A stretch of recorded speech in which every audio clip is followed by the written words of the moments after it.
ध्येयं सदा परिभग्नमभीष्टदोहं तीर्थास्पदं शिवविरञ्चितं शरण्यं भृत्यार्तिहं प्रणतपालभवाब्धिपोतं वन्दे महापुरुषते चरणारविन्दं त्यक्त्वा सुदुस्त्यज सुरेप्सितराज्यलक्ष्मीं धर्मिष्ठ आर्यवचसा यदगादरण्यं मायामृगं दयितयेप्सितमन्वधावन् वन्दे महापुरुषते चरणारविन्दम् कल्याणानां निधानं कलिमलमथनं पावनं पावनानां पाथेयं जन्ममोक्षः सपदि परमपदप्राप्तये प्रस्थितस्य विश्रामस्थानमेकं कविवरवचसां जीवनं सज्जनानां बीजं धर्मद्रुमस्य प्रभवतु भवतां भूतये रामनाम।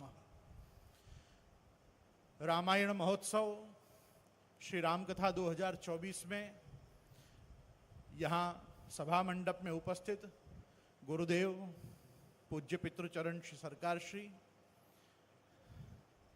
संतों में अग्रगण्य ऐसे हमारे वापी के भूषण स्वामीनारायण गुरुकुल सेलवाओं से मेरे अग्रज श्री कपिल स्वामी जी एवं मेरे अनुज श्री राम स्वामी जी,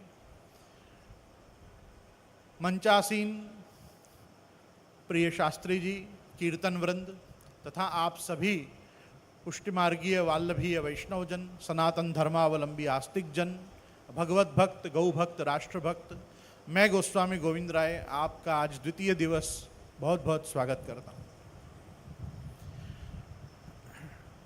एक बहुत सुंदर वाक्य मैंने कहीं पढ़ा, श्रीनाथो जानकी नाथ अभेदः परमात्मनि तथापि मम सर्वस्वं कृष्णः कमललोचन।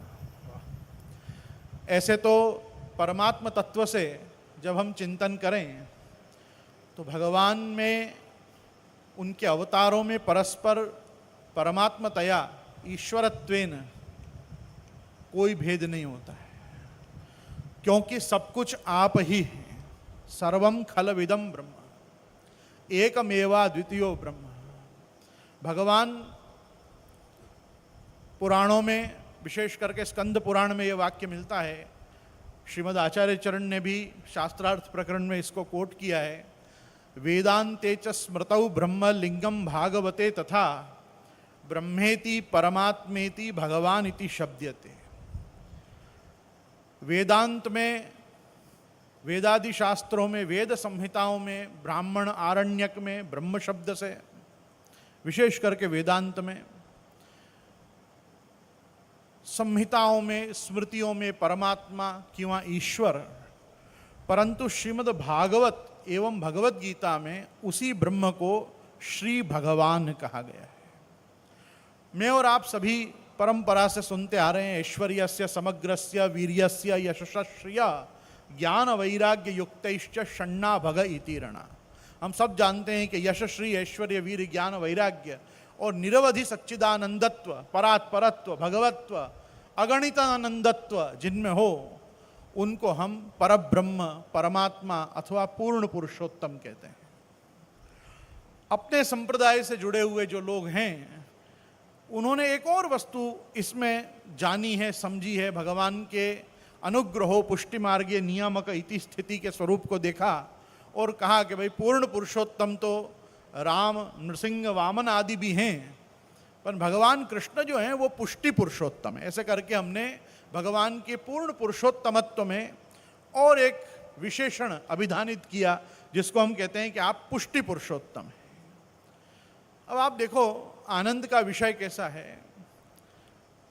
हम सब जब जब जयंती आती हैं, विशेष करके श्रीनाथ जी के मार्ग में, श्री गोवर्धन धर के सेवा प्रकार में 4 जयंती विशेष करके अपन मनाते हैं, और इसी को विष्णु पंचक व्रत श्रीमद् आचार्य चरण भी साधन प्रकरण, साधन दीपिका में गोपीनाथ प्रभु चरण आप आज्ञा करते हैं कि वैष्णवों के लिए विष्णु पंचक अनुकरणीय, अनुसरणीय है। विष्णु पंचक का सीधा अर्थ होता है कृष्ण जन्माष्टमी, रामनवमी, नरसिंह चतुर्दशी और वामन जयंती। ये 4 अवतार में भगवान का पुष्टि पुरुषोत्तमत्व प्रकट है। इसलिए अपन अपने मार्ग में दशावतार में, भगवान के चतुर्विंश अवतारों में विशेष करके ये 4 जयंती मनाते हैं। अब एक बहुत समझने की वस्तु जो मैंने आज विषय उठाया है इसका मैं यहाँ पे खुलासा करना चाहूँगा। ये मैं कल नहीं कर पाऊँगा, कल हम सब राम जन्म महोत्सव के आनंद में होंगे, तो थोड़ी ज्ञान की चर्चा कम होगी, भक्ति की बातें ज़्यादा होंगी। इसलिए आज मैं खास करके आप सबका ध्यान यहाँ पे आकर्षित करना चाहता हूँ। देखो, हमारे यहाँ मेरी बात को सिद्ध करने के पहले मैं एक छोटा सा इतिहास आपको सुनाना चाहता हूँ। आप सबों ने भी वार्ता साहित्य में पढ़ा ही होगा, लेकिन ये हम सबको आजन्म याद रखने की वस्तु है, इसलिए मैं वापस आपको आज दोहरा के बता रहा हूँ। श्री रामचंद्र जी के विषय में, रामभद्र के विषय में तुलसीदास जी जैसी अनन्यता और कहीं भी प्राप्त नहीं होती। जितने भी भगवत भक्त हुए हैं, जिन्होंने भगवान की, रामचंद्र जी की, रामभद्र की कीर्ति गाई है, उनमें सबसे ज्यादा अनन्यतम, अनन्यांश चिंतयन्तो माम ये जना पर्युपासमे में भी तेषाम नित्याभियुक्त अगर कोई है तो वो रामचंद्र जी की भक्ति में श्री तुलसीदास जी हैं। इसमें तो किसी को भी भारतवर्ष में कोई संदेह नहीं है उनकी अनन्यता में। और अपने यहाँ प्रसंग इतना सुंदर आता है कि अपने यहाँ के प्रसंग में तुलसीदास जी नंददास जी को समझाने आते हैं, अपने चचेरे भाई को, कि भाई अपने परंपरा में, अपने मार्ग में तो अपन सब श्री रामचंद्र जी के ही दास रहे हैं, अपन रामचंद्र जी के ही सेवक रहे हैं, वही अपने इष्ट रहे हैं। तुम कहाँ यहाँ पे श्रीनाथ जी की सेवा में ब्रज में आ गए और ब्रज के ब्रजवासियों के साथ छिछोरी मस्ती कर रहे हो, यहाँ बैठे हुए हो? इससे अच्छा चलो वापस अपने गांव काशी चलो और वहाँ अयोध्या में सरयू जी के तट पे बैठो, अपन रामचंद्र जी की भक्ति करें।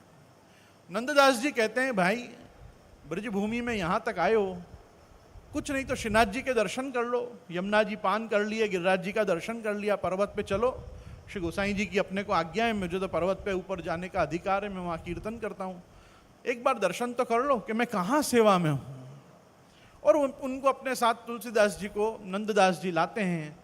नंददास जी साक्षात प्रणिपात करते हैं, दंडवत करते हैं, तुलसीदास जी खड़े रहते हैं और तुलसीदास जी को बड़ा घूर के नंददास जी देखते हैं कि यहाँ भगवत सन्निधान में आके, श्रीनाथ जी के सन्मुख आके भी तुम नमस्कार नहीं कर रहे हो, प्रणिपात नहीं कर रहे हो, साष्टांग दंडवत प्रणाम नहीं कर रहे हो, कैसी तुम्हारी भक्ति और कैसा तुम्हारा भक्त हृदय है। अपने भाई के कुछ अंश में रोषपूर्ण दृष्टि को देख के तुलसीदास जी समझ जाते हैं और वहाँ वो अपनी उनकी जो एक शैली है उस शैली में बोलते हैं, भली बनी छवि आज की भले बने हो नाथ, कहाँ कहूँ छवि आज की भले बने हो नाथ, तुलसी मस्तक तब नमे कर जो धरऊ धनु हाथ। और ऐसा जैसे ही वो विनती करते हैं और करुणा वरुणालय भगवान श्री गोवर्धन धर अपनी दोनों भुजाओं को अपने अपने स्थान से हटाकर और आप बाकायदा अपने दोनों हाथों में धनुष बाण हाथ में लेके तुलसीदास जी को दर्शन आप देते हैं। ये अपना इतिहास है। और जैसे ही आपको श्री धनुष बाण धारण किए हुए तुलसीदास जी को दर्शन देते श्रीनाथ जी को नंददास जी देखते हैं तो नंददास जी कहते हैं कि कहा कहूँ छवि आज की भले बने श्रीनाथ, तुलसीदास नमाय को जदुनाथ बने रघुनाथ। वाह, यदुनाथ जी ही रघुनाथ जी बने। आज हम शांति से विचार करें तो हमारे जयंती पर्वों पे, मैंने जयंती का इसलिए उल्लेख किया था कि जयंती में भोगारती में, भोग संध्या आरती के क्रम में प्रलय पयोधि जले धृत वानसी वेदम, ये जयदेव जी की एक बहुत प्रसिद्ध अष्टपदी अपने यहाँ गाई जाती है। और ये अष्टपदी में वेदानुद्धरते जगन्निभते भूगोल मुद्बिभ्रते दैत्यम दारयते बलिम छलयते क्षत्र क्षयम कुर्वते पौलस्त्यम जयते हलम कलयते कारुण्यमातन्विते म्लेच्छान मूर्छयते दशाकृति कृते कृष्णाय तुभ्यम नमः, ऐसा कहकर मंगलाचरण करके इस पद को जब जयदेव जी लिखते हैं तो प्रलय पयोधि जले से लेकर मीन अर्थात मत्स्य, कच्छप, वराह, नृसिंह, वामन, परशुराम, राम, बलराम, बुद्ध और कल्कि, इन दशावतार का वर्णन करे बाद जयदेव जी लिखते हैं केशव धृत दशविध रूपम जय जगदीश हरे। ये दसों दस जो अवतार हैं, ये अवतार 10 किसके हैं?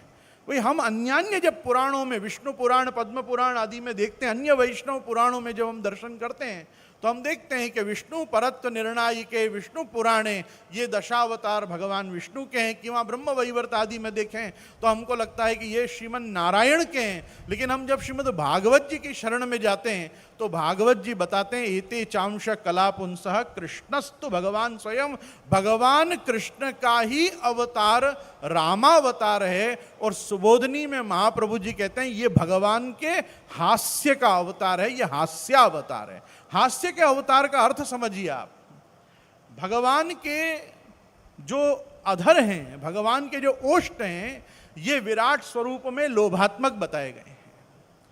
और देखिए रूप लोचन ललचाने, अपने यहां सीता जी ने जब सबसे पहली बार, ये तो अब सब वर्णन तो आप व्यासपीठ से करेंगे ही शास्त्री जी, जब सबसे पहले जिनके पति आप हैं, जो सीतापति आप हैं, सीतापति को जब स्वयं सीता जी ने जब सबसे पहली बार देखा तो देखिए रूप लोचन ललचाने, उनको लालच आई कि ये राजकुमार मुझे मिल जाए, राजकुमार मुझे मिल जाए। मतलब ये भगवान के लोभात्मक अधरों का जो अवतार है, जिस अधरों की स्मित से भगवान का हास्य प्रकट होता है। आप देखो कि अधिकांश समय पर भगवान ने तो कृष्णार्जुन संवाद और कृष्णोद्धव संवाद करके अपने संवाद चातुर्य चपलता के साथ कितने शास्त्रार्थों को भगवान कृष्ण ने जीता।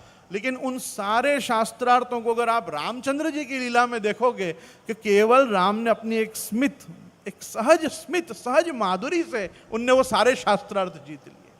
जहां भगवान को उतना व्याख्यान वचनामृत करना पड़ा, प्रवचन करना पड़ा कृष्ण को, वहां पे रामचंद्र जी ने केवल एक सहज स्मित, देखो प्रसन्नताम यान गताभिषेक तथा न ममले वनवास दुखत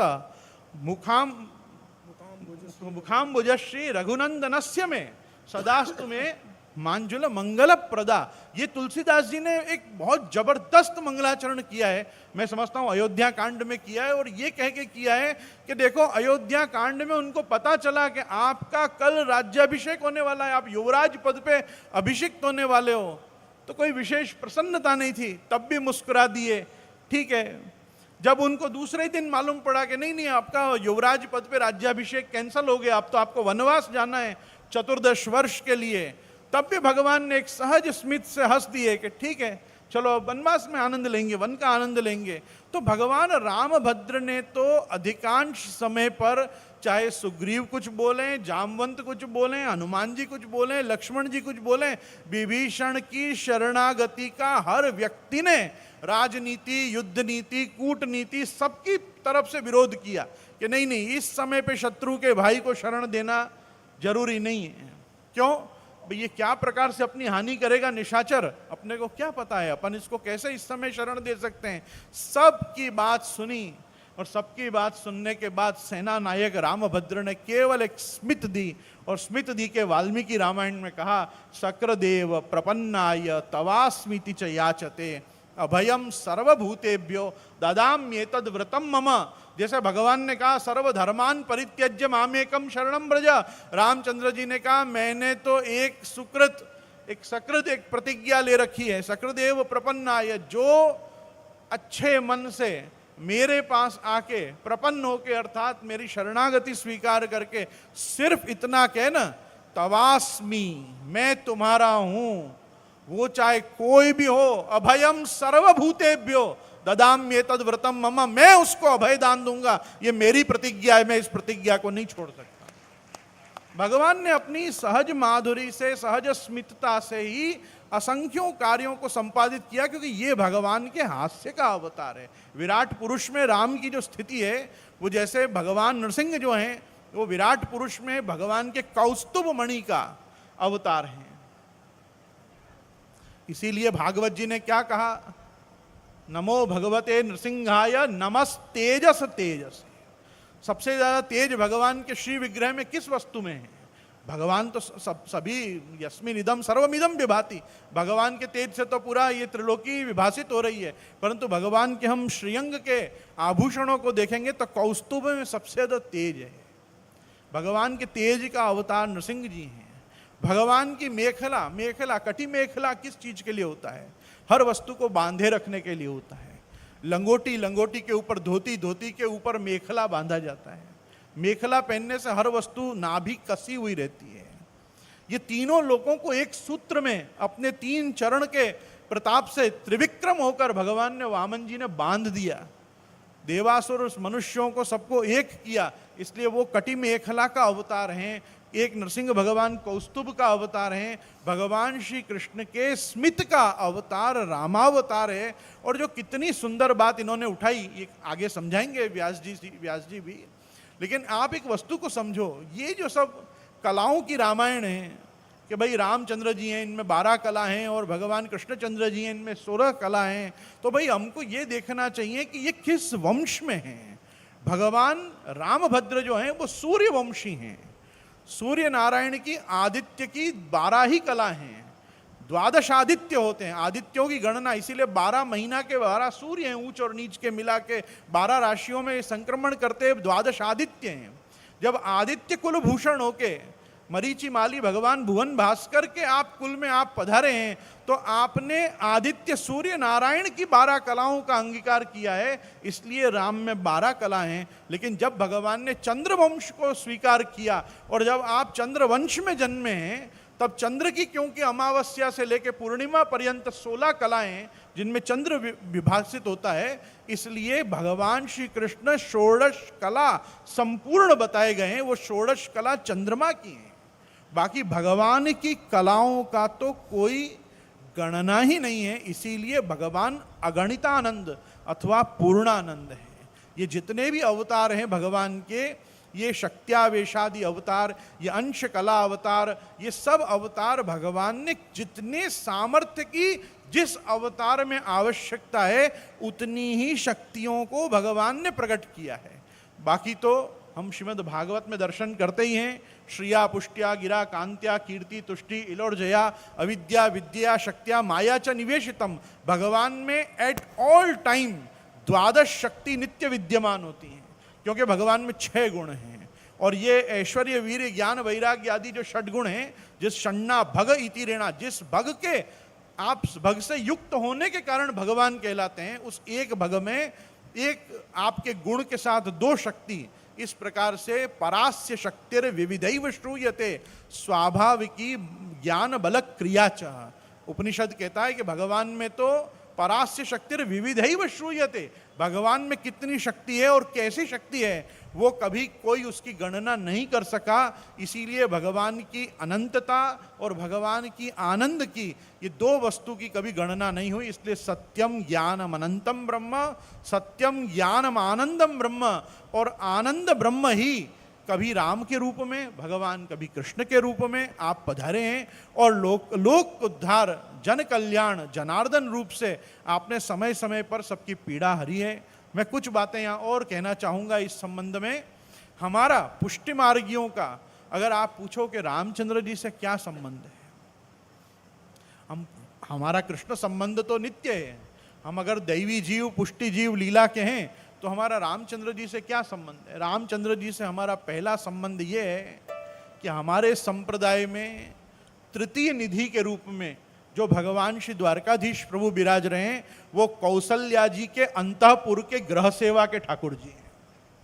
सबसे पहले आप ये वस्तु को समझो, भगवान के घर में 2 प्रधान ठाकुर जी विराजते थे अयोध्या जी में। पहले ठाकुर जी जो हैं, जिनको आज हम श्रीरंग धाम में रंगनाथ जी कहते हैं, वाल्मीकि रामायण उसको त्रेता युग में जगन्नाथ जी कहती थी। याद रखना, त्रेता युग में जगन्नाथ जी प्रकट नहीं विराजते थे। आज जो पुरी में, ओडिशा में, उत्कल देश में आज जो पुरी में जगन्नाथ जी विराज रहे हैं, ये चारों धाम 4 युगों के रिप्रेजेंटेटिव हैं। बद्रीनाथ जी सतयुग के हैं, रंगनाथ जी त्रेता युग के हैं, द्वारका में द्वारकाधीश प्रभु द्वापर युग के हैं, और जगन्नाथ जी जो हैं वो पुरुषोत्तम क्षेत्र, सबसे ज़्यादा बड़ा धाम क्यों माना गया है, क्योंकि वो कलयुग के जीवों के उद्धार के लिए धाम का निर्माण हुआ है। उस काल में त्रेता युग में जगन्नाथ जी प्रकट नहीं विराजते थे। बलदेव जी, सुभद्रा जी, जगन्नाथ जी तब नहीं विराजते थे। वाल्मीकि रामायण में जिनको जगन्नाथ जी कहा गया है, वो आज भी श्रीरंग धाम में, भूलोक वैकुंठम में विराजते हैं, जिसका वर्णन जब बलभद्र जी ने तीर्थाटन किया। जिस समय कौरव पांडवों का युद्ध चल रहा था, बलदेव जी ने पृथ्वी परिक्रमा की, और जब पृथ्वी परिक्रमा की तो वहाँ पे सुखदेव जी कहते हैं श्रीरंगाख्यम महापुण्यम सानिध्यम नित्यदा हरे है। आप बलराम जी वहाँ रंगनाथ जी के दर्शन करने भी गए कि जो महापुण्य क्षेत्र है, कावेरी के तट पे आप विराज रहे हैं। और आप त्रेता युग में, मतलब त्रेता युग में भी मैं आपको बताऊंगा कि जिस समय इक्ष्वाकु वंश, महाराजा सगर का वंश शुरू हुआ, इक्ष्वाकु वंश शुरू हुआ, जिसका वर्णन गीता जी में भी जो भगवान कहते हैं ना कि विवस्वान मनवे प्राहुर मुनिर इक्ष्वा कवे ब्रवीत, कि ये पहले ज्ञान मैंने उनको दिया था जो मैं आज अर्जुन तुझे दे रहा हूं। तो वो राजर्षि परंपरा में जो राजर्षि परंपरा बताई है, उन राजर्षियों की परंपरा में दो स्वरूप, बिंदु सरोवर आज भी सिद्धपुर में विराजता है, सिद्धपुर में बिंदु सरोवर है। वो बिंदु सरोवर से ब्रह्मा जी की प्रेरणा से ये दो, ब्रह्मा जी के आग्रह से ये दो स्वरूप प्रकट हुए। एक श्री रंगनाथ जी, जिनको वाल्मीकि रामायण में जगन्नाथ जी कहा, और दूसरे भगवान श्री द्वारकाधीश प्रभु, जो कालांतर में अम्बरीश राजा के माथे भी विराजे। और अम्बरीश राजा के घर पधारे बाद जब आप उस वंश में विराजे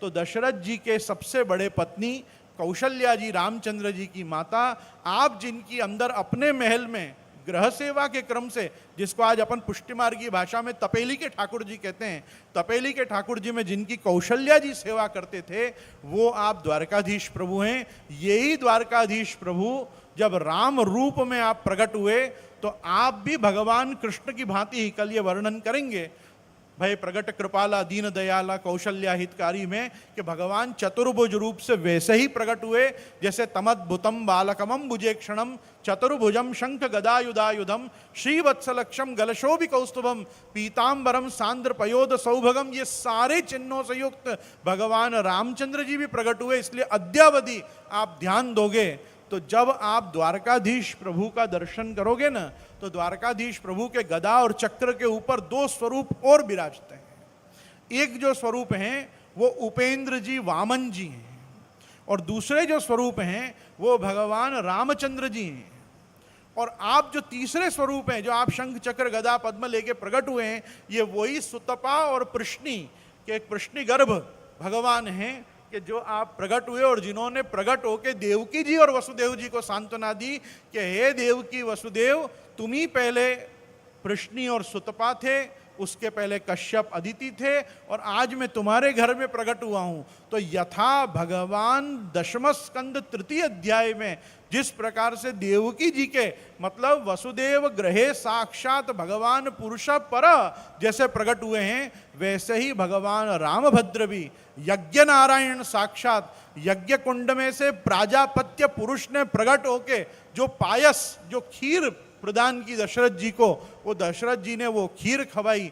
तीनों रानी ने जब वो खीर खाई तो वो खीर के वीर्य के प्रभाव से आप यज्ञ नारायण भगवान रामभद्र अपने चारों व्यूहों के साथ, राम लक्ष्मण भरत शत्रुघ्न व्यूह विग्रह, आप वहाँ पे चतुर्व्यूहात्मक आप प्रकट हुए हैं। इसलिए सबसे बड़ा संबंध तो हमारा राम कृष्ण में जो अभेद है, वही हमारा सबसे बड़ा संबंध पुष्टि मार्ग में है कि अद्यावधि हमारे यहाँ द्वारकाधीश प्रभु पुरुषोत्तम सहस्त्रनाम में कही हुई महाप्रभु जी की उक्ति, अनंत कीर्ति पुण्यात्मा सेव्यो दशरथात्मजा, कि अपने यहाँ दशरथात्मज सेव्य हैं। अन्य सारे अवतार जो हैं वो उपास्य हैं, पूज्य हैं, पर सेव्य नहीं हैं। कृष्ण और राम ये दो ही अवतार ऐसे हैं कि जिनमें जन्माष्टमी वत श्रृंगार का प्रकार, जन्माष्टमी वत कमल पत्र का श्रृंगार, अभ्यंग अंजन कमल पत्र भोग आदि सब क्रम अपने यहाँ जन्माष्टमी वत है। और तृतीय निधि में और द्वितीय निधि में जन्म के पंचामृत और जयंती के पंचामृत दोनों उसी प्रकार से संप्रदाय में रखे गए हैं जैसे कृष्णावतार में अपने यहाँ रखे गए हैं। तो अपने यहाँ सेवा क्रम से देखें तो भी अपने यहाँ रामकृष्ण में अभेद है। हम अपने प्रभु के स्वरूपों की गणना करें तो विट्ठलनाथ जी का स्वरूप जब रामानंदी पंडित ने आके महाप्रभु जी को पधराया और कहा कि ये मुझे यहाँ प्राप्त हुए और मैं आपको इनकी प्रेरणा, इनकी आज्ञा से ही पधराने आया हूँ, और तब कहा कि भाई तुम्हारी आड़ी की क्या सेवा रखें, तो उसने कहा कि भाई मैं तो रामानंद संप्रदाय का हूँ, मेरी आसक्ति रामचंद्र जी में है। ये भले विट्ठलनाथ जी का स्वरूप है, पर आप रामनवमी के दिन भी इनका पंचामृत जरूर कराना। ये जितने वर्ष मेरे साथ विराजे, मैंने इनकी राम रूप से सेवा की है, अद्यावधि द्वितीय निधि विट्ठलनाथ जी के घर में अपने संप्रदाय में सुबह जयंती का भी पंचामृत होता है और मध्याह्न काल में जन्म का पंचामृत भी होता है।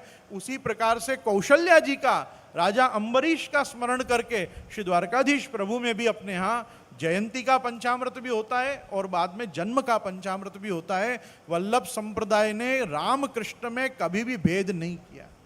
और आपको मैं इसका सबसे बड़ी प्रमाण यह दूंगा कि जिस समय तुलसीदास जी ने, जिस समय पर्वत पे से उतर के श्री गोवर्धन धर के राम रूप में दर्शन करके आके श्रीमद गोकुल में नंददास जी को पूछा कि तेरे गुरु कहाँ हैं, मैं उनसे मिलना चाहता हूँ, और अपने गुरु को दर्शन कराने के लिए जब नंददास जी उनको लाते हैं और नंददास जी के सामने आके जब गुसाई जी को दंडवत प्रणाम करके और आप तुलसीदास जी कहते हैं कि कृपानाथ मोकु शरण लीजिए, और तब श्री गुसाई जी आप आज्ञा करते हैं कि तुम सरीखे मतलब तुम्हारे में जो प्रकार की भगवद वाणी को भगवद लीला गुणानुवाद करने की राम विषयक जो शक्ति है, वैसी हमारे यहाँ तो बहुत हैं। हमारे यहाँ बहुत है मतलब 4 सखा महाप्रभु जी के और 4 सखा जो मैंने स्थापे हैं, तो 8 सखा मेरे यहाँ तो लीला संबंध के हैं कि जो तुम सरीखे हमारे यहाँ तो बहुत हैं, पर रामचंद्र जी के मार्ग में तुम सरीख हो को नहीं, याते तुम वहीं रहो।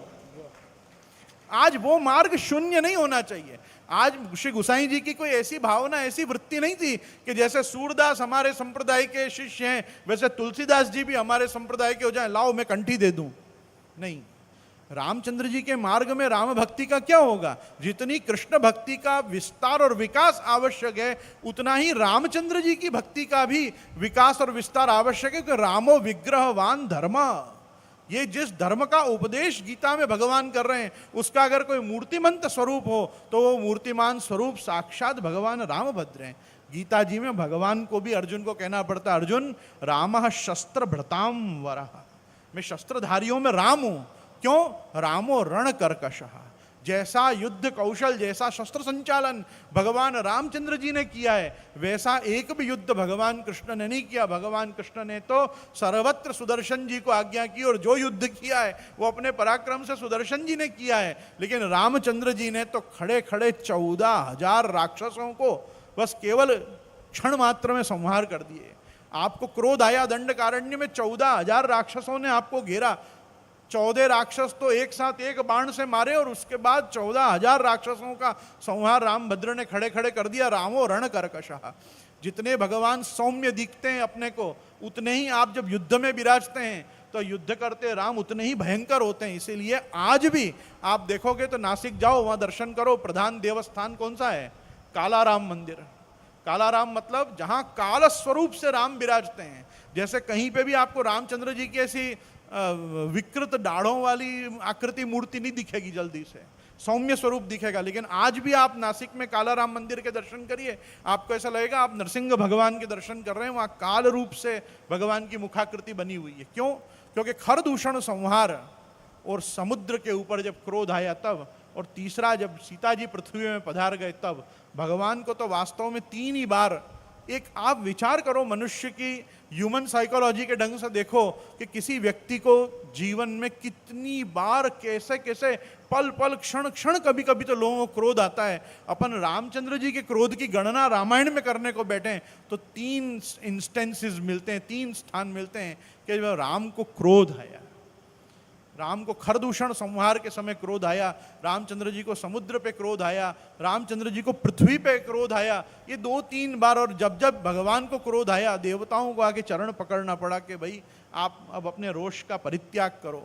तो आज भगवान का ये जो स्वरूप है, ये स्वरूप का आनंद मानना श्री गुसाई जी सदृश आचार्यों को आता है कि नहीं, हमको राम भक्ति के मार्ग को, हर व्यक्ति को कृष्ण भक्त नहीं बनाना है। कृष्ण भक्ति का अधिकारी अपने आप कृष्ण भक्ति में आएगा। लेकिन हम जिस राष्ट्र में, जिस संस्कृति में, जिस देश में हम लोग ले रहे हैं, उसमें हम किसी अनजाने व्यक्ति को भी मिलें तो राम राम भैया, जय राम जी की करके मिलते हैं।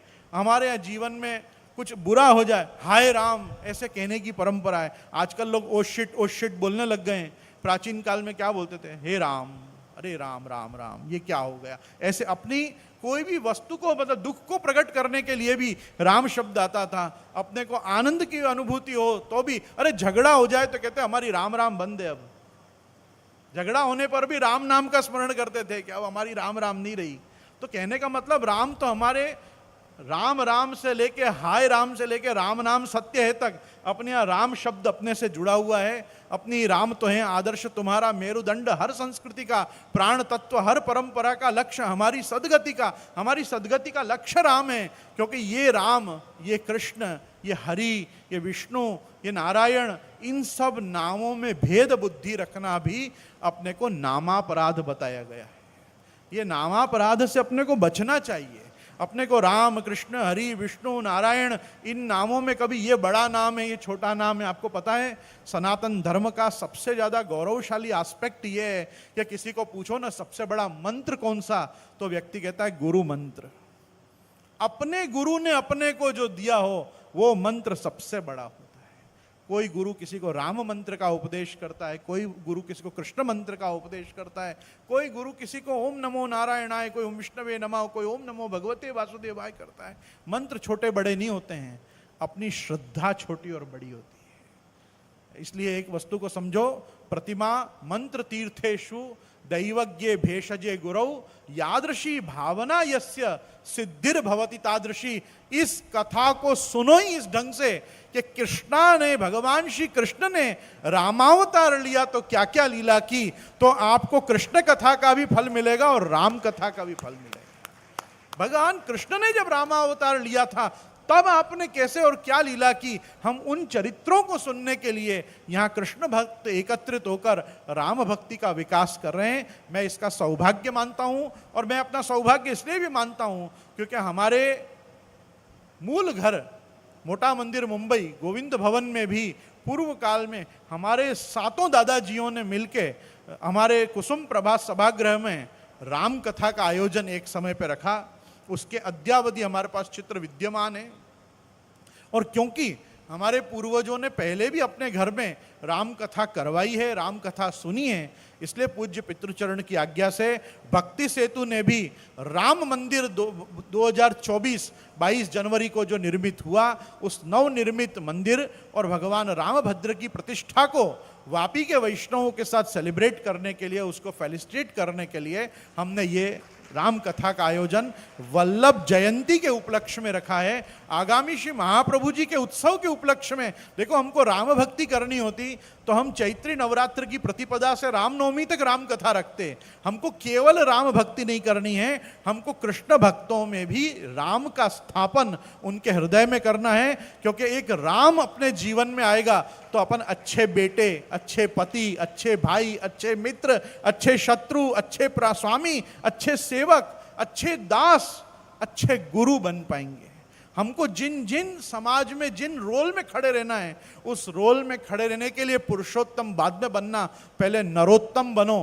कृष्णावतार पुरुषोत्तमत्व का अवतार है और भगवान रामभद्र का अवतार नरोत्तमत्व का अवतार है। एक नर को कैसे रहना चाहिए, एक वानरों से भी जो काम ले सके वो नर है, और वो नारायण ही है कि जो नरोत्तम रूप से राम रूप में आया और उसने वानरों से भी वो काम कराया जो आज तक के इंजीनियर्स नहीं करा पा रहे हैं। हम राम सेतु को भी इस बहाने सेलिब्रेट कर रहे हैं, राम मंदिर को सेलिब्रेट कर रहे हैं, रामावतार को हम चेरिश कर रहे हैं कि भगवान श्री कृष्ण की हम पे कैसी कृपा है कि आज अपन सबों के मध्य में भगवान रामभद्र की चर्चा हो रही है। बस इसी के साथ मैं पूज्य पितृचरण की ओर से, भक्ति सेतु आचार्य परिवार, वैष्णव परिवार की ओर से आप सभी को आगामी कल कथा मंडप में होने वाले रामभद्र के जयंती महोत्सव में आपको मैं आमंत्रण देता हूँ, खूब खूब निमंत्रण देता हूँ। वारंवार हमारे बीच में उपस्थित दोनों उभय स्वामी जियों को भी मैं नमस्कार करता हूँ और बहुत बहुत उनके आने का आभार मानता हूँ।